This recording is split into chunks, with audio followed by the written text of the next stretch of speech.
Então, nessas ocasiões de prática mais intensiva, eu costumo trazer palestras dos mestres tailandeses, traduzidas. Esse mestre Luntha Mahaboa, quem participa dos grupos de domingo deve ter ouvido falar dele.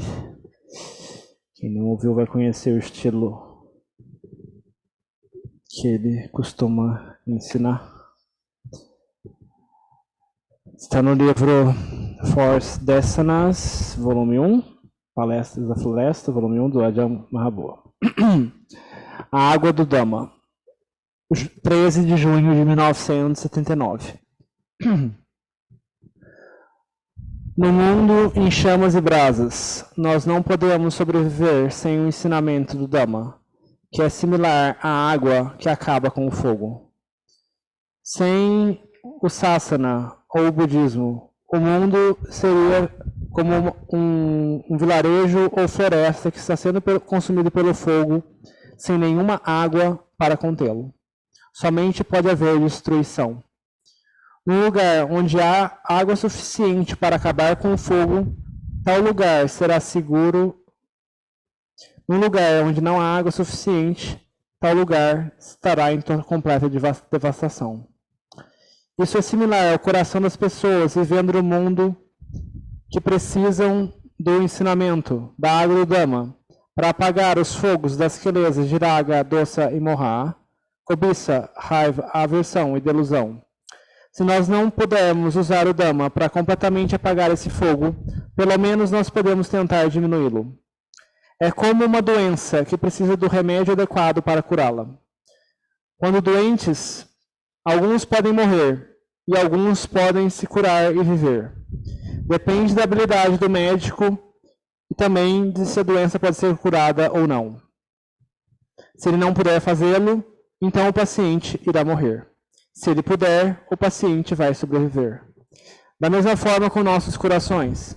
Se nós tivermos a água do Dhamma, nós podemos apagar o fogo dentro dos nossos corações. Se nossos corações são cruéis e maliciosos, e nós não prestamos atenção ao que é bom ou ruim, correto ou incorreto, paraíso ou inferno, mas somente as coisas que nós desejamos. Se nós não prestamos atenção em bom, ruim, correto, incorreto, céu e inferno, mas somente as coisas que nós prestamos atenção, somente as coisas que nós desejamos, então nossos corações estarão em chamas. Não importa o quanto que nós possamos adquirir com nossos desejos, o nosso coração vai estar constantemente queimando, e a água do Dhamma não poderá alcançá-lo, e o coração vai estar sempre em chamas. Vai haver mais cobiça se nós nos permitirmos seguir a cobiça. Nós não podemos conter a nossa cobiça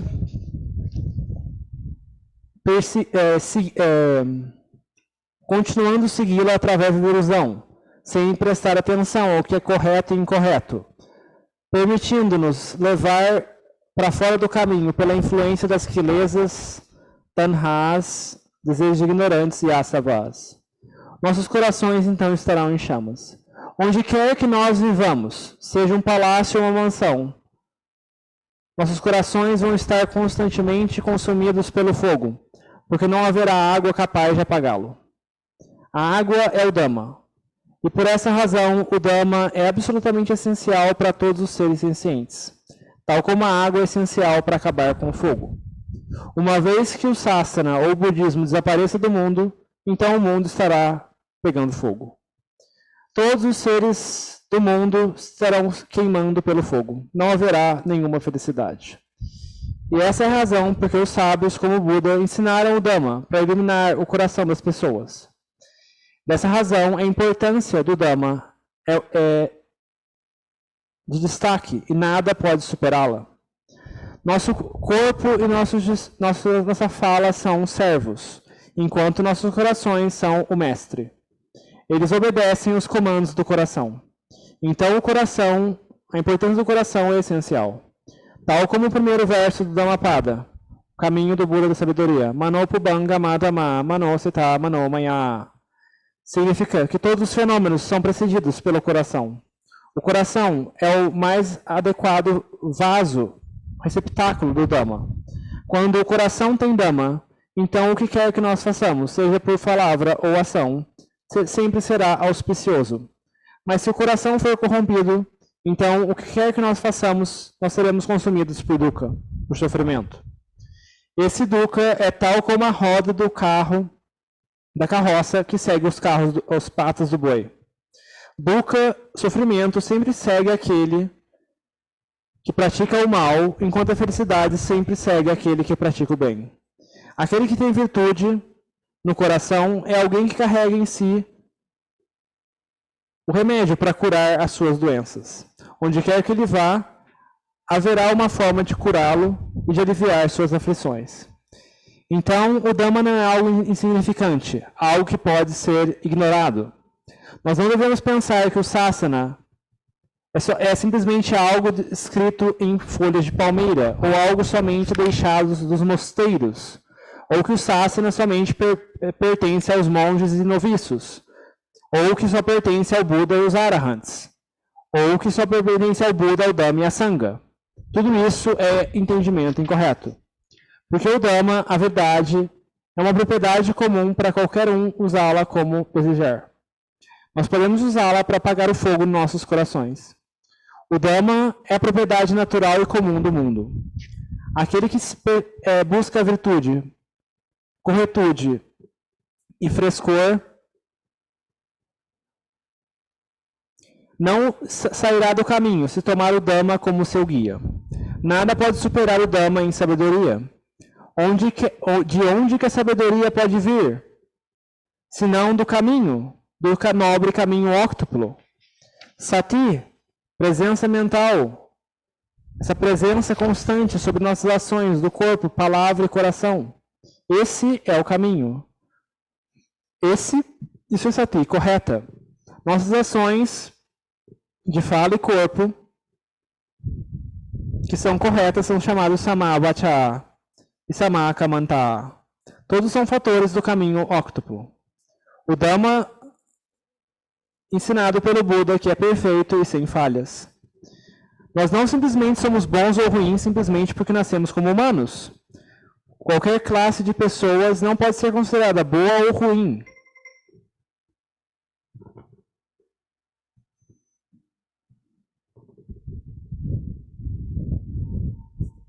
Na verdade, depende da nossa conduta, do corpo, fala e coração. Se as ações são conduzidas da forma correta ou incorreta. Somente podemos ser julgados pelas nossas ações. Simplesmente nascer como humano não significa que nós somos bons. A única coisa boa disso é que isso é o resultado de nossas ações do passado, boas ações do passado. Mas com relação ao bem do futuro e do presente, isso depende da nossa conduta e do treinamento em linha com o Dhamma ensinado pelo Buda, em que nós podemos crescer e melhorar até atingirmos a virtude suprema. O Dhamma não pode ser culpado se nós não conseguirmos melhorar. Porque é nosso dever cultivá-lo para melhorar nós mesmos. Nós não somos bons ou virtuosos se nós não desenvolvermos com o Dhamma sublime do Buda. Quantos seres sencientes o Buda tirou da corrente do Sansara e os transformou em seres supremos, tal como os Arahants, Anagamis, Sakadagamis e Sotapannas, que todos se purificaram com o Dhamma do Buda no máximo de sua habilidade. Esse é o modo como as pessoas podem ser boas através do Dhamma. Sem o Dhamma, não tem como ser boas. Com relação àqueles que abriram mão da vida em família, que tomaram os mantos e seguiram a tradição estabelecida pelo Buda e dos discípulos Arahants. O manto cor de ocre, tingido com a tintura da jaqueira, tal como era feito no passado. É uma cor que não é desejada pelo mundo, mas é apropriada e adequada à vida de um monge. Aqueles que o fizeram devem refletir, que ordenaram no Sasana. Mas as quilesas continuam e não tomaram o manto amarelo conosco. As quilesas estão dentro dos corações. Como que nós podemos nos tornar bons se nós não nos livrarmos das quilesas?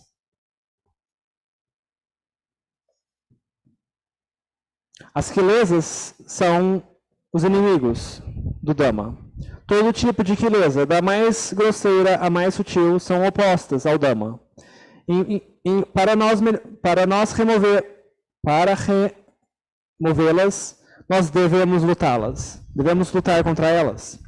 Algumas vezes nós precisamos colocar nossa vida em risco para isso. Se as quilesas não morrerem, então nós o faremos. Nós morreremos. Se nós não morrermos, então as quilesas têm que morrer.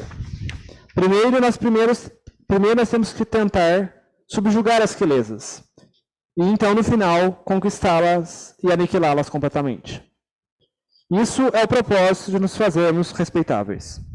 Desde o dia da nossa ordenação, somente nós nos ordenamos. As quilesas não se ordenaram com a gente. Se ordenar significa abster de coisas que se deve abster e desenvolver coisas que deve desenvolver. Aqueles que se ordenaram, que tomaram o Dhamma Vinaya como seu princípio guia. Isso é especialmente verdadeiro com relação ao Vinaya, a disciplina monástica, que é desenhada para suprimir e podar todo tipo de quilesa, das mais grosseiras às mais sutis. O Vinaya ajuda a manter as quilesas dentro de limites e poda as quilesas de manifestarem no corpo e na fala. O Dhamma é usado para corrigir as quilesas que estão dentro do coração. Combater as quilesas é similar à forma como o mundo luta em guerras. Por exemplo, num ringue de boxe, os boxeadores colocam sua vida em jogo pelo que está no ringue. Eles colocam o seu esforço total na luta. E enquanto eles estão lutando, eles não estão preocupados em vencer ou perder, mas somente em se esforçar ao máximo.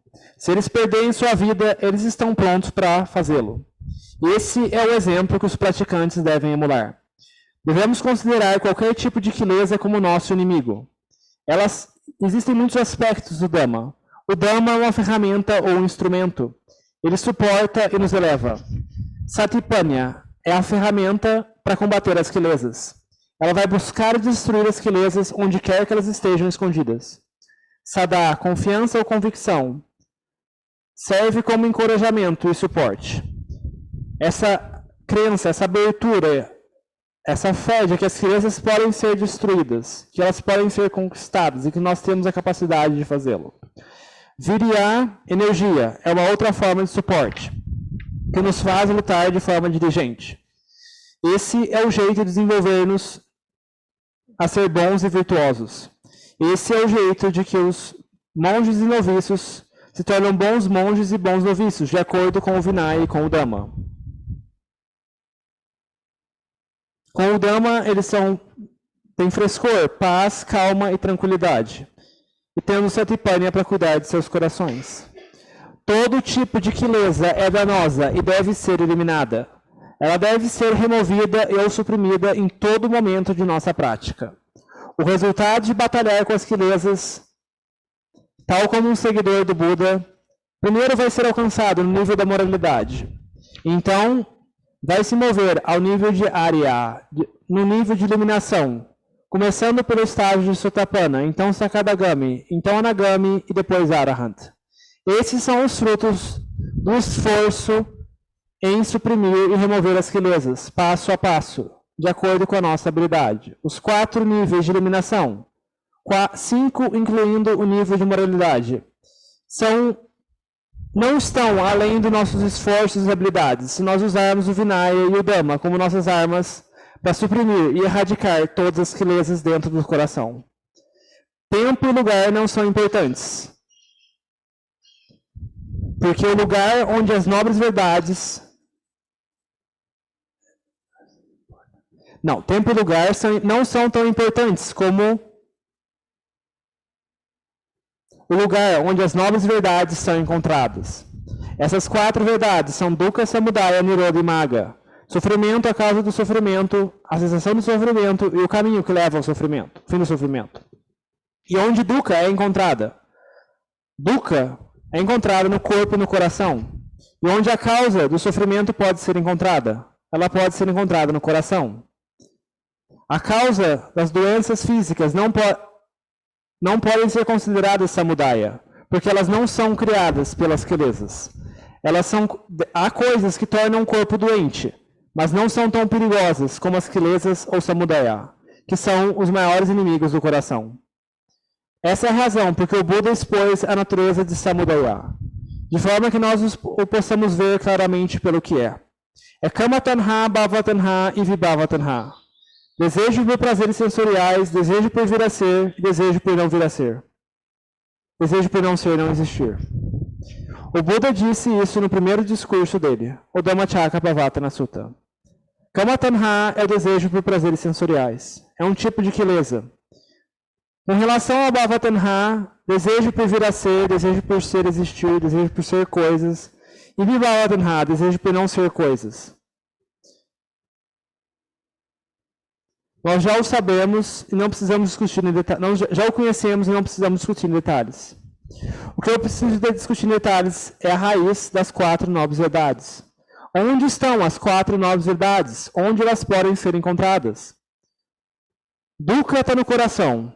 Isso é o fato mais importante. E essa dukkha é causada por samudaya, a causa do sofrimento. Nirodha, a sensação de dukkha. Onde ela acontece? Onde quer que dukkha surja, é lá que Nirodha, a sensação de dukkha, vai surgir. E o que faz surgir Nirodha? O fim do sofrimento. O caminho.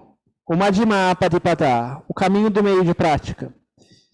Existem esses 8 fatores do caminho, começando com Samadhi e Sammasankappa, visão correta e pensamento correto, que são 2 fatores de sabedoria.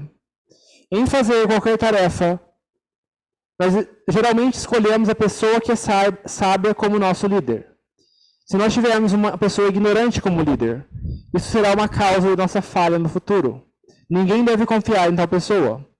Mas tanto Samadhi como Sammasankappa direcionam a sabedoria do caminho. E onde pode esse caminho ser encontrado? Esse caminho é uma forma de Cetasika-dhamma, um fator mental. E tal como o samudaya, a causa de dukkha. A causa de dukkha surge da memória, de sankara e de vijnana, da memória e das percepções, das fabricações mentais e da consciência sensorial. De onde essa samudaya surge? Quando elas causam as quelezas a surgir, quando esses 3 fatores, sanya, sankara e vijnana, fazem as quelezas surgir, isso é chamado samudaya. E quando eles causam a supressão e a remoção de dukkha e das quelezas, isso é chamado de magga, o caminho. Pensando em linha com a verdade e com insight, é chamado de panya, sabedoria. Presença mental constante é chamado de sati. Sati é o caminho, e ele surge no coração. E tal é Isso também acontece com as quelezas, que também surgem no coração. Mas as quelezas oprimem o coração e o desgastam. Elas controlam e subjugam o coração e causam muita aflição e dificuldade. Elas constantemente pressionam o coração. Magga é o agente limpante que é usado para limpar todas as quelezas do coração até que ele se eleve ao nível mais elevado, o estado da liberdade. Nirodha, a sensação de dukkha, vai gradualmente seguir de acordo com a força do caminho. Quando o coração chegar ao nível da completa sensação de dukkha, devido à força e habilidade completamente desenvolvida do caminho, então isso vai acontecer no momento instantâneo. E esse será o momento em que o caminho de Arahant instantaneamente extingue todas as quelezas, tanha e asava, e converge atrás de avidya, da ignorância. Nirodha, a sensação de dukkha, vai ser o resultado. Então Maga terá destruído completamente as quelezas e Niroda será a fruição. Quando Niroda, o resultado de Maga, surge, então a tarefa de extinguir Dukkha acaba, naquele momento. E por essa é a razão, porque o Buda disse que Dukkha deve ser observada, de forma que nós possamos vê-la claramente. Mesmo que nós já possamos sabê-lo dentro de nós, mesmo que nós já o saibamos dentro de nós mesmos, porque nós não estamos mortos. Mas como nós podemos conhecê-la com profundidade? Mas a razão pela qual porque o Buda nos disse para estudar Dukkha é porque, embora nós tenhamos Dukkha, nós nunca analisamos em profundidade sua natureza, de forma que nós possamos superá-la. Por essa razão, o Buda ensinou seus discípulos, de forma sistemática, a investigar o sofrimento, investigar Dukkha. O Buda disse que nós devemos estudar Dukkha e abandonar Samudaya, a sua causa. E como que nós vamos abandonar a causa? Aqui o Buda disse muito curtamente, mas o significado é muito profundo. Para abandonar a causa do sofrimento, nós devemos fazer esforço diligente, com sati e sabedoria liderando na investigação. Não importa quão difícil seja, nós devemos nos comprometer com a tarefa. Esse é o jeito de vencer a causa. Esse é o jeito de se livrar da causa e das quelezas do coração, aplicando o caminho, o Madhyama Padipada, o caminho do meio de prática. Niroda, o fim de Dukkha, surge como consequência. Isso é dizer que Dukkha vai desaparecer.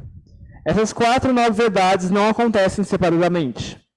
Da forma como elas são discutidas, parece que elas acontecem cada uma por si, mas elas acontecem todas juntas. Quando Dukkha surge no coração, a ciência de Dukkha surge no mesmo instante. A investigação da causa de Dukkha que afeta e perturba o coração também surge no mesmo instante.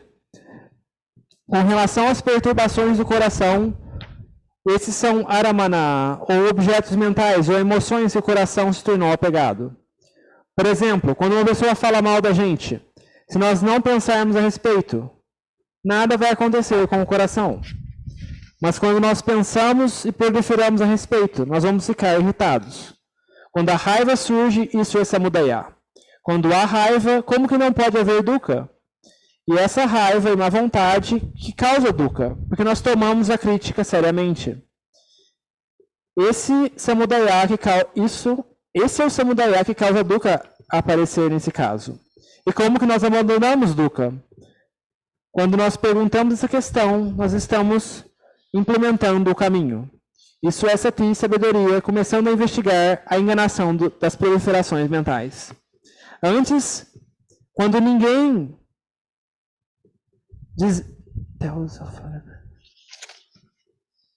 quando ninguém nos dizia das críticas dos outros sobre a gente, nós não ficamos com raiva. Mas quando alguém nos diz que nos criticaram, nós nos tornamos raivosos, irritados e afetados com Dukkha. Esse é um tipo de samudaya. Estamos falando apenas de um tipo de samudaya, a raiva. Mas há outro tipo de samudaya, que seria deleite com prazeres sensoriais. Também são samudaya, são quelezas, da mesma forma como a insatisfatoriedade que causa a má vontade. Agora investigando Sankara, a fábrica de todas as enganações. Sankara, as fabricações mentais, e também Sanya, percepções e memórias, que são aquilo que a gente assume e presume. Sati e sabedoria, tem que rodar e girar, investigando essas enganações, até completamente eliminá-las. Sati e sabedoria tem que superar Sankara e fazê-lo superar esses pensamentos de raiva e de cobiça, e acalmá-los. E esse é o jeito de eliminar as quelezas. Uma vez as quelezas foram podadas e eliminadas, por exemplo, quando pensamos com relação às críticas dos outros, então Dukkha vai desaparecer. Isso acontece porque tanto Sanya como Sankara fabricam ilusões e enganações. Quando a sati e a sabedoria percebem isso, elas vão parar. E Dukkha vai parar naquele mesmo instante. Quando a memória e percepções e as fabricações mentais, que são quilesas, foram superadas pela sati e sabedoria. Então dukkha desaparece e niroda aparece instantaneamente. Não perca tempo especulando sobre o mundo e sobre o universo. É um fardo pesado nos seus ombros e não vai te ter nenhum benefício. Tal como você ficar imaginando sobre Magga, Phala e Nibbana, caminho, fruto e Nibbana. É somente perda de tempo. Em vez disso, você deve investigar, identificar e remover as quilesas do seu coração. Porque de outra forma, as quilesas vão continuar presentes no coração e constantemente te afligir. Toda dukkha surge no coração. Samudaya é como uma corrente sem fim e a fonte de dukkha. Se não nós cortarmos essa corrente com a nossa sati e sabedoria, nós nunca vamos encontrar a excelência moral e felicidade que vem da iluminação. Como disse anteriormente, aqueles que se ordenaram tomaram o manto, mas as quilesas não tomaram o manto com a gente. Nós devemos lutar contra as quilesas. Mas muitas das vezes nós simplesmente nos rendemos. Não há muitos praticantes que são capazes de destruir as quilesas e alcançar o nível mais alto de arahantship, o estado de arahant.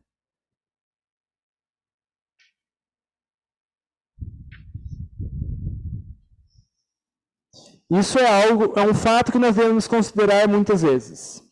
Essa é a grande diferença entre a época do Buda e a nossa época. Hoje em dia as pessoas se ordenam mais como um ritual, que é um grande contraste com a época do Buda, quando as pessoas tomavam o manto com sinceridade pelo Dhamma. Quando elas se ordenavam com a percepção dos perigos da vida laica, eles também experienciaram a vida laica ao nível que já estavam cansados dela. Então eles tomaram o manto com sadhā, com convicção, e com o desejo de se libertar de dukkha e todas as suas influências opressivas. Então é um grande contraste entre os discípulos arahants da época do Buda e dos monges que se esforçam hoje em dia. Durante aquela época, o professor que ensinava o Dhamma era o próprio Buda. E ouvir o Dhamma do Buda era como receber ouro 100% puro. O que o Buda ensinava era real e a verdade genuína. O Dhamma que o Buda alcançou foi experienciado por ele mesmo de acordo com a verdade. E o realizou, experienciou tudo, completamente, antes de ensinar os seus discípulos. Não era necessário os seus discípulos pensar e refletir sobre o que era correto e o que era errado. Tudo o que eles tinham que fazer era absorver os ensinamentos. Eles tinham que simplesmente ouvir a instrução do Dhamma e se esforçar ao máximo de sua habilidade, com diligência e convicção na prática que eles aprenderam. Em qualquer modo de esforço, seus corações tinham chanda, virya, chitta e vimansa. Satisfação, esforço diligente, concentração e reflexão. Esses 4 dhammas se juntavam em um. E como o resultado seguinte não teria surgido?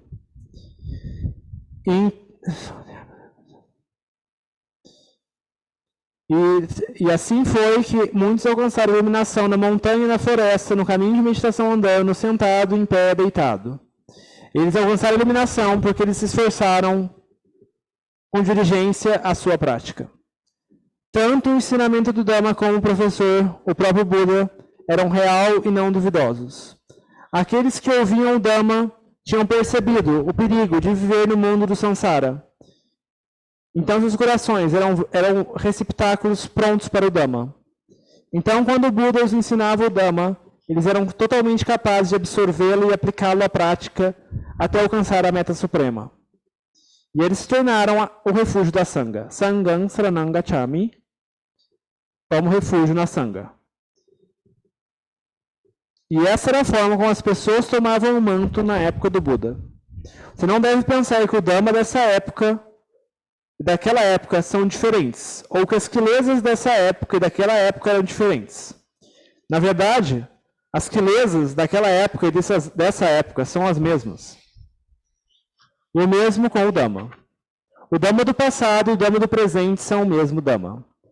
As diferenças são somente as técnicas de ensinamento e habilidade dos professores. A coisa importante é encontrar um professor que realmente conhece o Dhamma, que devotamente ensina o Dhamma e que alcançou o mais elevado nível de Dhamma, tal como os discípulos Arahants do passado. Você deve estudar com tal professor. Isso vai lhe dar o benefício supremo do Dhamma. Você não deve duvidar do ensinamento, não precisa duvidar do seu ensinamento, porque o que eles ensinam é o verdadeiro e puro Dhamma. Como os caminhos e frutos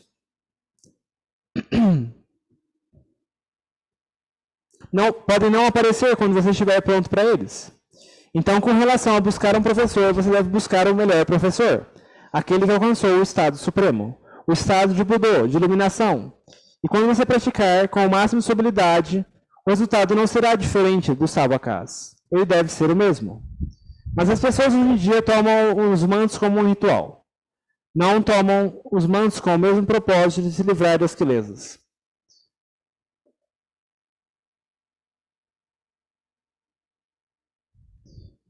Alguns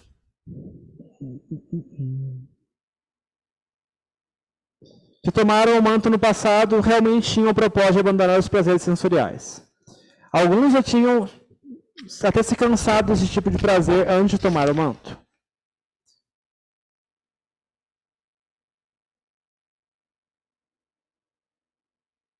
Alguns até não tinham essas intenções, mas de acordo com essas tendências subjacentes, eles tomaram a prática e alcançaram os frutos também. Dessa forma,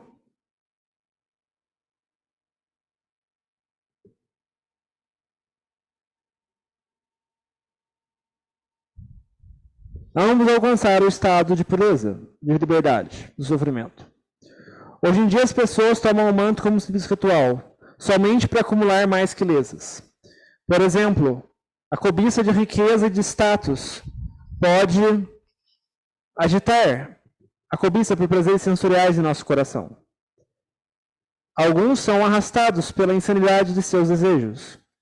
Se um monge toma os mantos por essas razões, como que você pode dizer que ele tomou o manto? Como que pode dizer que ele tomou o manto para se libertar de dukkha? Se ele simplesmente está acumulando quilesas que causam até nojo aos leigos. As pessoas podem rapidamente se tornar cansadas desse tipo de monge, porque simplesmente tomam o manto para acumular mais cobiça. E o que eles estão fazendo? Simplesmente inútil. Eu não estou exagerando, vocês podem todos vê-lo. Mas se vocês tomarem o exemplo do Buda e dos seus discípulos Arahants, então, como que o resultado supremo não pode ser alcançado pela sua prática? A sua prática é simplesmente vital. Então, seja determinado no seu coração. Todo tipo de cobiça é produto das quilesas. Você deve sempre olhá-las como danosas ao coração, e você deve sempre combatê-las. A palavra pra em tailandês significa monge, mas também significa nobre. Não ser nobre simplesmente por nome, simplesmente como uma pessoa que é nobre de nome, mas que acaba na cadeia. Seja um nobre de qualidade. Como praticante, você não deve ser negligente ou complacente. Nas suas conversas, não se perca, porque esse é um jeito de se perder na negligência. Ao contrário da tradição de um bico praticante. Você deve ter sempre sati e ser cuidadoso. Tenha cuidado nas suas conversas quando vocês têm que trabalhar juntos ou ter o seu intervalo. Cuide do coração. Vigie o coração. Com relação aos tônicos, que eles simplesmente sejam uma forma de manter o corpo andando e funcionando. Mas com relação ao conflito entre as quilesas e o Dhamma, você deve sempre continuar lutando.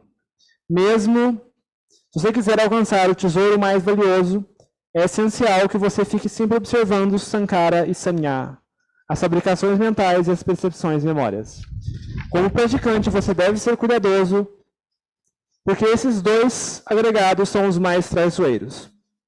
Com relação aos olhos e as formas visíveis, os ouvidos e os sons, não são tão constantes como Sanya e Sankara, que continuamente ficam fabricando pensamentos e percepções sobre todo tipo de coisa, que surgem das kilesas Tanha e Asava e amarram e prendem o coração.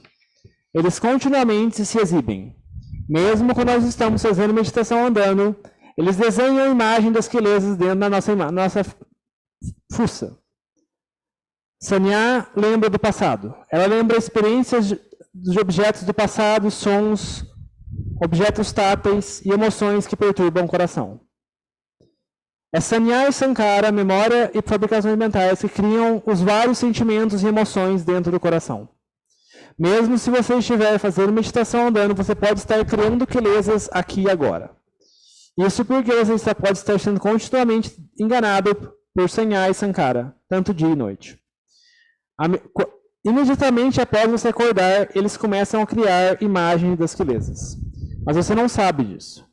Qualquer tópico que Sanya traga à mente, qualquer memória que venha à tona, Sankara pensa demais a respeito. Agitação e estresse segue. Porque eles simplesmente lembram dos problemas que envenenam o coração. Então, como que o coração não vai estar perturbado? Se você for observador, você vai saber disso. Como praticante, como que você não vai saber disso? Você tem que observar claramente quão importantes são Sanya e Sankara, memória e fabricações mentais. Eles estão constantemente criando sentimentos e emoções que o perturbam. Como praticante, você deve ser sério e dedicado em sua prática, totalmente comprometido. Eu realmente gostaria de ouvir meus alunos dizendo os resultados de sua prática. Os alunos que vieram viver comigo receberam as instruções que eu dei com o máximo de minha habilidade. Eu não escondi nada ou guardei algum segredo com relação aos vários aspectos do Dhamma. Em cada aspecto do Dhamma, sejam com relação aos resultados da prática, seja com relação à prática ou seus resultados, eu completamente revelei sem esconder nada. O que aconteceu com o Dhamma que eu os ensinei? Ele se tornou vazio, sem nenhum resultado? Essa é a razão, porque você não consegue praticar e alcançar os resultados que eu te expliquei. Isso é algo digno de ser contemplado. O coração do praticante deve ser forte e resoluto. Não seja fraco e perdido. Isso não é bom porque é contrário aos princípios do Dhamma. A fraqueza não é bom para você. Ela vai contra os princípios do Dhamma. Você tem que fazer com vigor. Com relação a Samadhi e sabedoria, você não deve esperar por eles. Você deve usar, quando for apropriado, use sabedoria. Sabedoria mata as kilesas. Samadhi somente suprime. O trabalho dos dois juntos é subjugar e destruir as kilesas. Sabedoria é essencialmente importante. Quando estiver investigando com sabedoria, e ela do nada se desvia em pensamentos especulativos que não levam na verdade, você deve detectar isso e voltar a Samadhi para subjugar as kilesas. Você deve usar o objeto de meditação adequado a você para acalmar o coração. Se você usa a respiração, então você deve simplesmente focar na respiração e na expiração, e ignorar todo o restante. Não deixe nada mais distrair a sua concentração. O coração gosta de pensar muito. O principal culpado é que as kilesas empurram os sankaras a pensar e Sanya a especular. São como macacos agitados, que tornam o coração um macaco. Por exemplo, quando você investiga o corpo com sabedoria, mas você não consegue ver a não beleza ou os aspectos repulsivos do corpo, ou os aspectos impermanentes de sofrimento e não ser eu do corpo. Isso é porque as kilesas já tomaram conta. O coração, então, fica faminto de outros pensamentos. Então, você deve imediatamente podar isso com Samadhi. Seja dedicado e comprometido. Depois que o seu coração ganhar calma, você deve investigar de novo. Você deve sabiamente direcionar sua investigação se você quiser ter resultados. Então, realmente, você vai estar investigando com sabedoria. Isso só é possível se o coração estiver calmo. Você deve sempre observar a sua investigação. Quando você pratica cultivo mental, você não pode deixar de observar. Você não pode simplesmente se basear nas técnicas ensinadas pelo seu professor. Você também tem que criar suas próprias técnicas. Caso contrário, você não vai ganhar nenhuma sabedoria. Qualquer hora que seja adequado investigar, você deve investigar. Você pode investigar tanto a impermanência, o sofrimento ou a natureza não eu do corpo, estar fora do controle. Ou você pode investigar os aspectos não atrativos do corpo, ou qualquer outro que esteja em linha com a verdade que cause desapego com relação ao corpo surgir. Eles são a verdade, mas as visões do coração vão contrárias ao Dhamma, porque elas não estão dispostas a aceitar a verdade. Como é o seu corpo? De onde ele veio? Você deve cavar nisso e diferenciar para ver a sua verdadeira natureza. Você diz que ele é eu, ou você, ou eles, ou pessoas, ou um animal. Mas de onde vem esse corpo? Você deve cavar nas suas origens, que são os 4 elementos da terra, da água, do ar e do fogo. O corpo é principalmente composto pelo elemento terra, isto é, o cabelo da cabeça, os pelos do corpo, as unhas, os dentes, a pele, os ossos, os ligamentos e por aí vai. Você deve ver isso com seus próprios olhos. Isso o Buda categorizou como elemento terra. Saliva, por outro lado, é elemento água. O elemento ar seria o ar que você respira.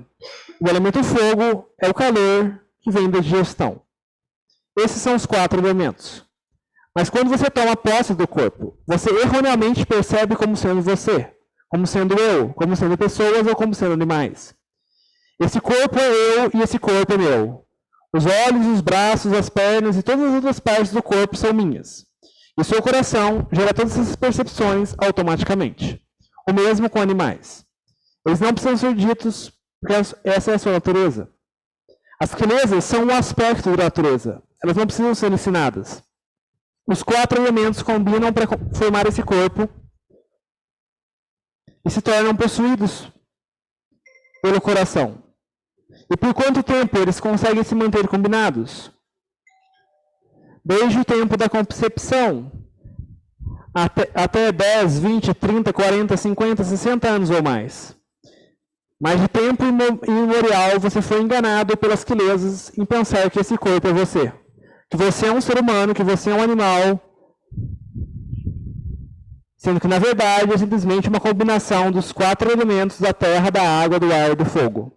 Mas as quelezas te enganam e fazem pensar de outra forma. Quando esse corpo morre, onde que ele vai? Você ainda o chama de humano ou de animal? Esse elemento terra volta para a terra, o elemento água volta para a água, o elemento ar volta para o elemento ar, e o fogo volta para o elemento fogo. Cada um volta para o seu elemento. Você ainda pode chamar isso de corpo, ou de ser humano, ou de animal? Sem dúvida não. São somente elementos. Mas quando os 4 se combinam no corpo, você pode dar um nome diferente. Você pode dar um nome diferente, sendo que eles ainda são elementos? Você deve investigar isso com sabedoria. É somente o coração que pode fazer esse corpo se movimentar. Esse corpo é somente elementos. Quando ele morre, é simplesmente devolver os elementos. Mas você continua chamando ele de eu e de você. Desde o dia que você nasceu até o dia de hoje. Você foi enganado pelas quelezas. Você ainda quer ser enganado por elas. Você ainda quer ser enganados. Você ainda vai ser enganado por elas até a morte, se você não vê a sua verdadeira natureza. Se sua sabedoria não puder pegá-las, e você continuamente pensar em termos de eu e meu, e de humanos e animais, mesmo depois que esse corpo voltou aos seus respectivos elementos, o apego a essa visão vai continuar presa no seu coração. E quando você tomar um novo corpo, vai considerar de novo esse corpo como você e seu. E assim você vai infinitamente sem fim. E esse é o jeito de investigar com sabedoria. De forma a ver claramente a verdade, você deve investigar de novo, até que isso esteja permanentemente imprimido no seu coração. O seu apego vai desaparecer naturalmente, quando você viu realmente a verdade. Você não tem como forçar esse apego a desaparecer. Somente a sabedoria pode fazê-lo. Quando a sabedoria vê a verdade, o apego desaparece. qualquer parte da verdade que é vista, aquela parte vai estar livre. E essa é a razão porque eu ensinei-os a investigar. Porque uma vez que vocês tenham investigado, entenderam a verdade, então você abre mão.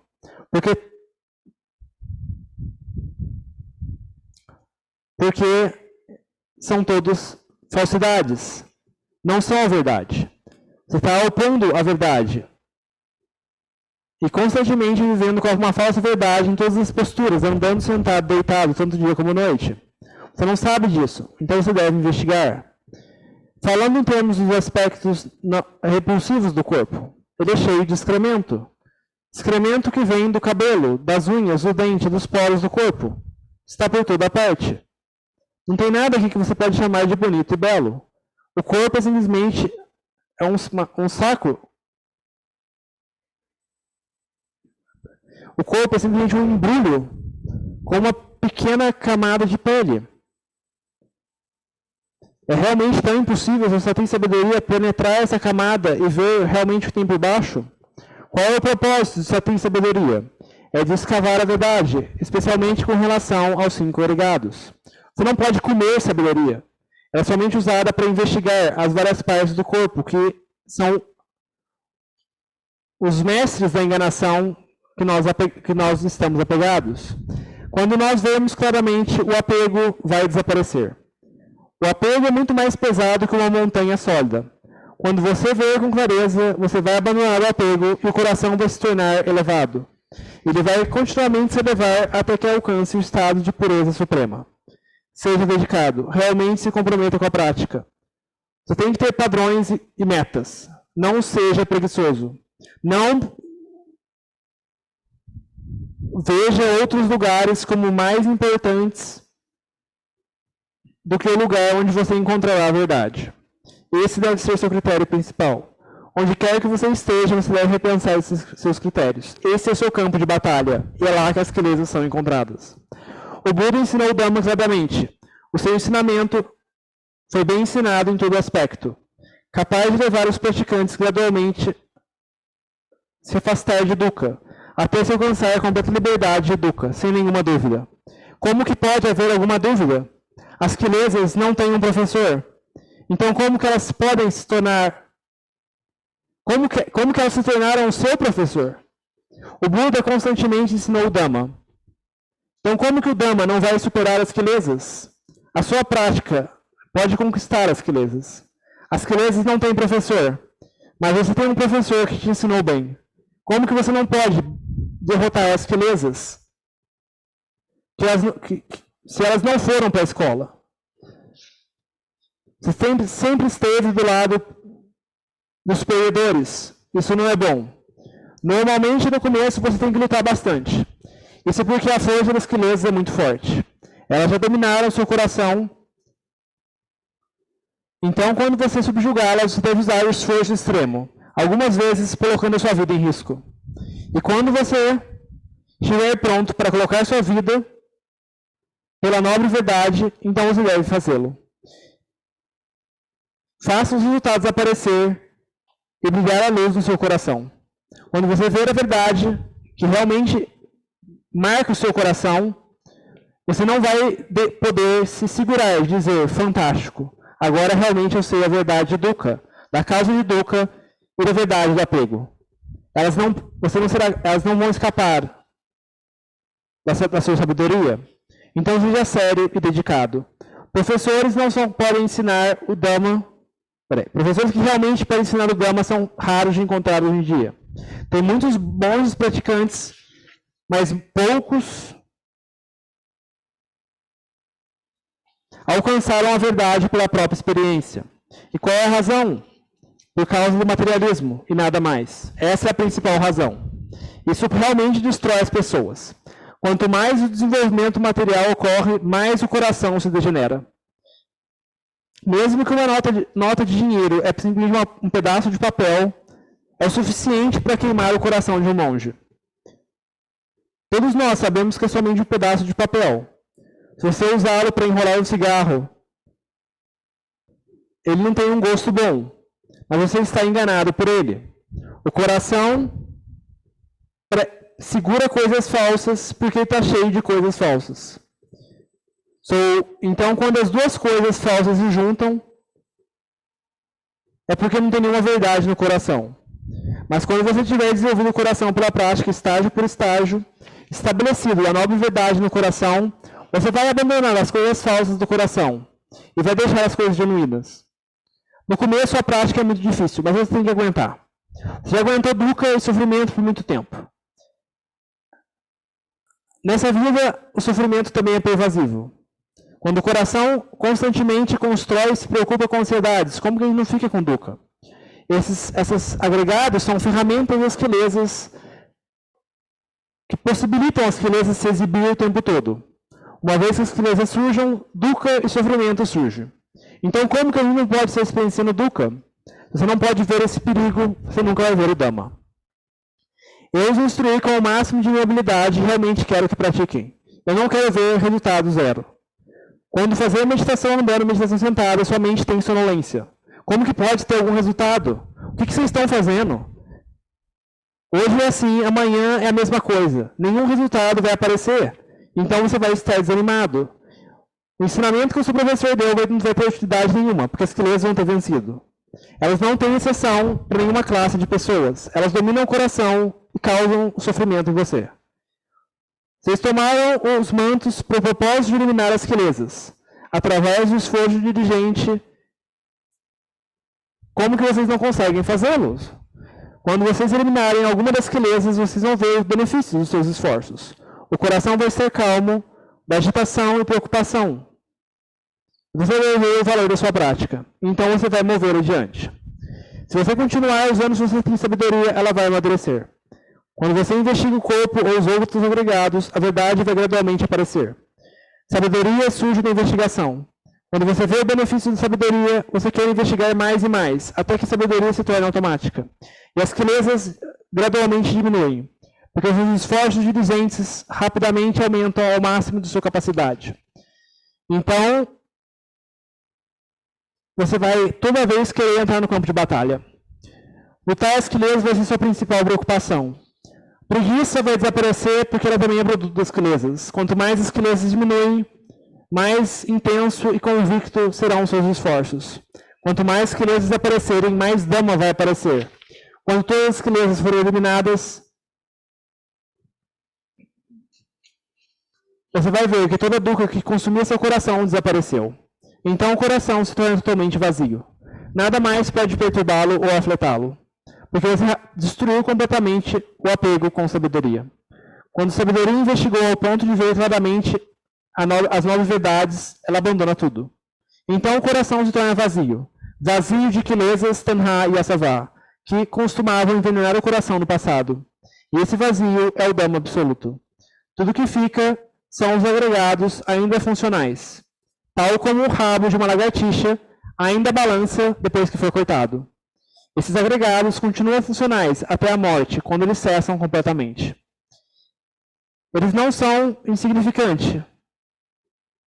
Não, eles são insignificantes.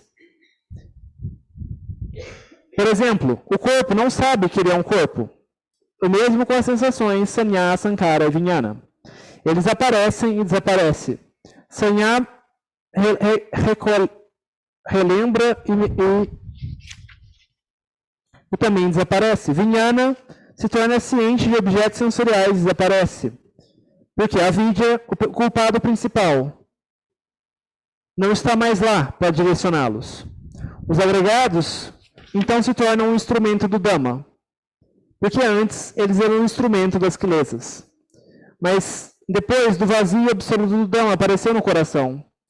Então os agregados são usados para o benefício do mundo, tal como o Buda e seus discípulos, que usaram seus 5 agregados para ensinar o Dhamma ao mundo. Quando todas as asquilesas foram eliminadas, então os agregados se tornam um instrumento do Dhamma até a morte, seguindo a lei de Anicca, Dukkha, Anatta. São realidades convencionais e devem seguir a lei das realidades convencionais. Os khandhas também são realidades convencionais, são Anicca, Dukkha, Anatta, impermanente sofrimento e não eu. E eles devem seguir suas causas naturais. Aquele que atingiu a pureza não tem mais nenhum problema. Ele está livre de preocupações. Nibbanam paramam sukham. Nibbana é a felicidade suprema. Onde você o encontra? Quando as quelezas completamente desaparecerem do coração, lá você vai encontrá-lo. Onde mais você poderia ir procurá-lo?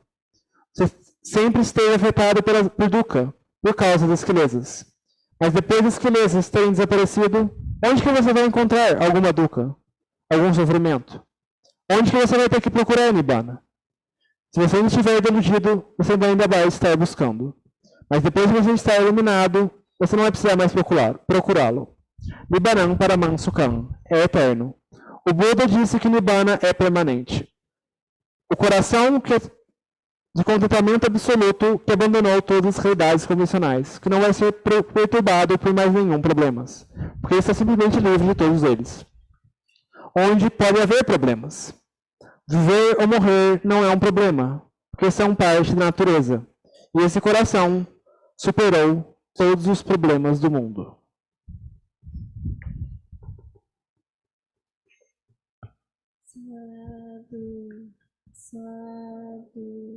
Sadhu, Hanuman.